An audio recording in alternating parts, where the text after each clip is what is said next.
बोलवून पहिला गुरु कोण तर पालक, स्वतःचा आई वडील, त्याच्यानंतर वस्ताद असतील, शिक्षक असतील. मग ह्यांचा आशीर्वाद ह्या पोरांना मिळावं आणि तुमच्यासारख्या माणसांचं ज्या काय मार्गदर्शन केलेलं आहे ते ह्या पालकांना कळावं, ह्यासाठी आपण कार्यक्रम घेतला आहे. आणि पालकांनी माझ्यावर एक विश्वास ठेवून तुमची पोरं इथं पाठवलेत तुम्ही अशा ह्या पत्र्यासारख्या शेडमध्ये, तर तुमच्या विश्वासाला मी तडा जाऊ देणार नाही. एखाद्या वेळेस मी सगळं म्हणजे माझं काय असेल ते सोडून, मला देवासारखा माझा भाव मिळालाय, त्यानं मला सांगितलंय की तुला करायचं आहे तर चांगलं कर, नाही तर आपल्याला ही गरज नाही. एखाद्या पोराचं वाटोळं झालं नाही पाहिजे, त्याच्या वडिलांनी परत गावात जाऊन सांगितलं नाही पाहिजे की ती चंदू धोत्रे निसताय आणि काय ते दादागिरी इकडं तिकडं चार पोरं सांभाळून त्याला पावर दाखवायची. मला पावर फिवर काही दाखवायची नाही. माझं हाय असं सगळं चांगलं आहे. मला ह्या पैलवानकी क्षेत्रातनं काही कमवायचं नाही, काय नाही. फक्त माझं एक स्वप्न होतं, माझ्या वडिलाचं स्वप्न होतं, मी मोठा पैलवान व्हायला पाहिजे होतं, पण ती होता आलं नाही.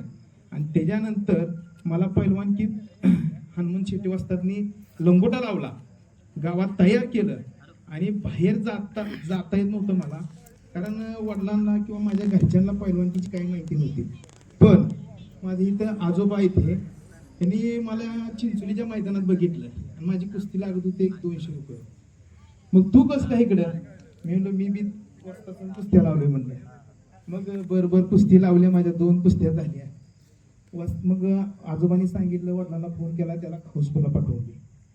तर माझ्या तयारीत मला कधी तुपाचा, बदमाचा, पैशाचा असली काय भानगडच नव्हती धनभाऊ. आणि वडील वारल्यानंतर माझ्या मागे 1 वर्षभर लागली, तू जा, तुला पैशाची काय कमी नाही, मी सगळा खर्च करतो, तू जा. पण मी ज्या दिवशी तिथं गेलो, 1-2 दिवस राहिलो आणि 2 दिवसानं मला म्हणजे घरचं काय असेल ते बघून ते आठवायला लागले, त्यामुळे मी तालमीत काय लागलो. नंतर गावाकडे आलो, गावाकडे येऊन आपलं उद्योग पाणी शेती इकडे तिकडे करायला लागलो. पण ज्या वेळेस या लाल मातीमुळं मला थोडंसं कामं म्हणा किंवा जी ती माणूस जरा म्हणजे माझा स्वभाव सगळ्यांसंग चांगला, मी सगळ्याला रिस्पेक्ट चांगला देतोय, बोलतोय, कोणाला उघड बोलत नाही. आणि महत्वाचं म्हणजे ज्या वेळेस आपल्याला एखादा माणूस समोरनं तिरस्कारानं सारखा असा रागानं जावासाठी बोलत असेल तर त्याच्या लई नादी लागायचा. पहिली गोष्ट, पैलवान असले काय आपण तूप खातोय म्हणजे 700 रुपये किलो तूप आहे, 600 रुपये किलो मटण आहे. आणि आपल्याला काही इतरांना नाव ठेवायला नाही, पण इतरांपेक्षा आपण काहीतरी वेगळं करतो.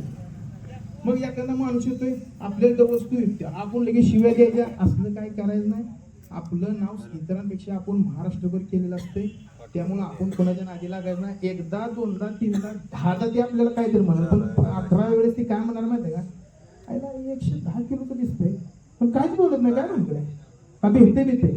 पण ज्या वेळेस ती एखाद्या गावात जाईल आणि त्याला कळलं बाबा हनुमान शेट्टी कोण होता, चंद्रकांत धोत्रे कोण होता, किंवा आज हे मी पट्ट तयार केलेलं ह्यांचं काय त्यांचं कर्तृत्व त्यांना कळलं की ती मनानं गावात आल्यानंतर मध्ये आप्पा झालं, ह्याच्या पुढे आम्ही तुम्हाला काय बोलत नाही. म्हणून भांडणं किंवा मी रोज प्रॅक्टिस घेताना मी पोरांना सांगत असतो की तुम्ही भांडणापासून 10 लांब राहायचं. तुम्ही तुमचं करिअर करा, नाव तयार करा जबरदस्त. तुम्हाला बघितल्यानंतर तुमच्या कर्तृत्वाला आणि तुमच्या नावाला घेऊन भेटलं पाहिजे, तुम्हाला गेलं नाही पाहिजे. आणि नाहीतर मग कुठेतरी टक्कल करायची, दाढी एवढी वाढवायची आणि पुढे कपडे घालायचे, ही द्रुप करायचं, अशाला कोणी घाबरत नसतं. आपल्या नावाला, आपल्या कामाला आणि आपण केलेल्या कर्तृत्वाला सगळी घाबरते. आणि सर, आता ही माझी सरच आहेत, मी लहानपणापासून मला त्यांनी शिकवलंय. आणि शाळेत म्हणजे आपण आपल्या वयानुसार, आपल्या म्हणजे वेळेनुसार आपल्यात बदल केला पाहिजे. सगळ्यात ढ मुलगा मी होतो, सगळ्यात ढ. शाळा शिकायला नको, मग शाळेत गेलो की करमणूक, मजा मस्ती. पण ज्यावेळेस गावाकडे आलो, एक 5-6 वर्षे राहिलो, मग आमच्या वस्तांची जरा परिस्थिती गरीब, मग ती दुकान त्यांचं बघून आम्हाला शिकवायचे. दुकानात परत 2 तास संध्याकाळी धंदा भरपूर असतो, तरी पण 7 वाजता तालमीत यायचे. मग काही कारणानंतर त्यांना त्यांनी थोडं कमी केलं परिस्थितीनुसार, किंवा काय अडचणी आल्या त्यांना, त्यांनी काय मुद्दामून कमी केलं नाही किंवा काय. मग मला एक दिवशी काय वाटलं की आपण वस्तादचं नाव घ्यायला हवं आणि आपण करूया तालीम चालू. एक 6 महिने तालीम चालू होती. प्रत्येक मैदानाला गेलेलं वस्तादचं नाव घेत होती. मी माझं नाव कुणालाही विचारा, जुन्या पोराला कधीच म्हणू ना माझं नाव घ्या. त्यांनी त्यांच्या पोराला सांगितलं की आपाचं नाव घ्यायला, मी काय तालमीत येत नाही. म्हणजे त्यांचा किती मोठेपणा आहे. त्यांनी काय मुद्दामून कमी केलं नाही किंवा काय. मग मला एक दिवशी काय वाटलं की आपण वस्तादचं नाव घ्यायला हवं आणि आपण करूया तालीम चालू. एक 6 महिने तालीम चालू होती. प्रत्येक मैदानाला गेलेलं वस्तादचं नाव घेत होती. मी माझं नाव कुणालाही विचारा, जुन्या पोराला कधीच म्हणू ना माझं नाव घ्या. त्यांनी त्यांच्या पोराला सांगितलं की आपाचं नाव घ्यायला, मी काय तालमीत येत नाही. म्हणजे त्यांचा किती मोठेपणा आहे. मला काय सांगायचं, कुठल्या वस्तादाला, कुठल्या गुरुला आपल्या पट्ट्याचं वाटलं व्हाव किंवा आपला पट्टा असा असतो.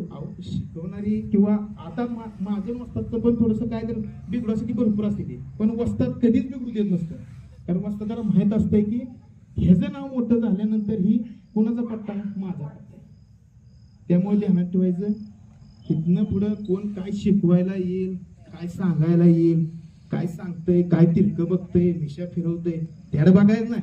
महाराष्ट्र केसरी, हिंद केसरी, मोठा पैलवान आणि आपण शिकवणी का चालू केली, तर अशी शिकवण थोडं वेगळ्या पद्धतीने करतो.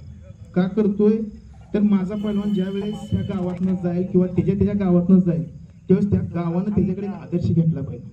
आणि पैलवान आहे ह्याचं एवढं कसं काय, एवढं सुशिक्षितपणा, एवढं चांगलं राहतोय, बोलतोय, आणि पैलवान अर्धांड असते ती घेऊन गुडघ्यात मेंदू असते ती घेऊन. काय नाही, पैलवानाकडे 2 मेंदू असते, एक गुडघ्यातला आणि एक डोक्यातला. दोन्ही तर वापरायचं चालू केलं तर साधं एका मेंदूवाल्याला काय 2 मेंदूला ऐकत आहे. त्यामुळे ध्यानात ठेवायचं, तुम्ही क्रिकेट खेळताय, खो खो खेळताय, कबड्डी खेळताय, व्हॉलीबॉल खेळताय, पुढे जाऊन काय नाही नॅशनलला मेडल बसलं, काय करणार आहे तुम्ही, काहीच नाही. पण पैलवानकीत तुम्ही तर नाही नॅशनलला मेडल बसलं, एक 10 वर्ष तयारी चांगली केली की 10,000 जोड होती. आणि 10,000 जोड झाली, 5 वर्ष तुम्ही तयारी केली, 25 लाखाचा मालक होता. आणि आयुष्यामध्ये कडक कपडे घालून 25 लाख अकाउंटवर असल्यावर कशाला कोणाला काय मागायला लागते, काय करायला लागते. पैलवान या बसा म्हणते. त्यामुळे ध्यानात ठेवा, तुम्ही कुठलाही खेळ, पण माझे मते तर मी एक वस्ताद आहे म्हणून तुम्हाला वाटेल मी पैलवानकी करा म्हणतोय, असं काय नाही. पण पैलवानकी सगळा दुसरा खेळ बी नाही. एवढंच माझं बोलणं बोलतोय आणि थांबतोय. काय चुकलं असलं, कारण दुसऱ्यांदा बोलतोय, काय चुकलं असलं तरी माफ करा. फक्त पालकांना माझी आणखीन एक विनंती आहे की तुम्ही त्यांना खाया पियाला कशालाच कमी पडू देऊ नका. प्रॅक्टिसला मी त्यांना एक हिंच बी कमी पडू देणार नाही. एवढं बोलतो आणि थांबतो.